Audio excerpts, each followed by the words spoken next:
আসসালামু আলাইকুম প্রিয় মাছ চাষি ভাইয়েরা, এগুলো হচ্ছে গুলশা মাছের রেণু। দেখতে পাচ্ছেন গুলশা ট্যাংরা মাছের রেণু আমরা কিভাবে হাফা থেকে পুকুরে ছাড়ার জন্য প্রসেসিং করি। দেখেন, যারা গুলশা মাছ, ট্যাংরা মাছ, পাবদা মাছ, শিং মাছ চাষ করতে চান তারা আমাদের সাথে যোগাযোগ করতে পারেন। আমরা এই সকল মাছের পোনা কীভাবে চাষ করবেন, লালন পালন করবেন, আমরা এই ডিটেলস বিস্তারিত চাষিদেরকে পরামর্শ দিয়ে থাকি। এক হাফা মাছ থেকে 2.5 থেকে 3 লক্ষ মাছের পোনা উৎপাদন করা সম্ভব।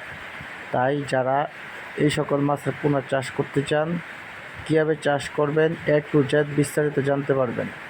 স্ক্রিনে দেখানো নাম্বারে আপনারা কল করতে পারেন। ধন্যবাদ।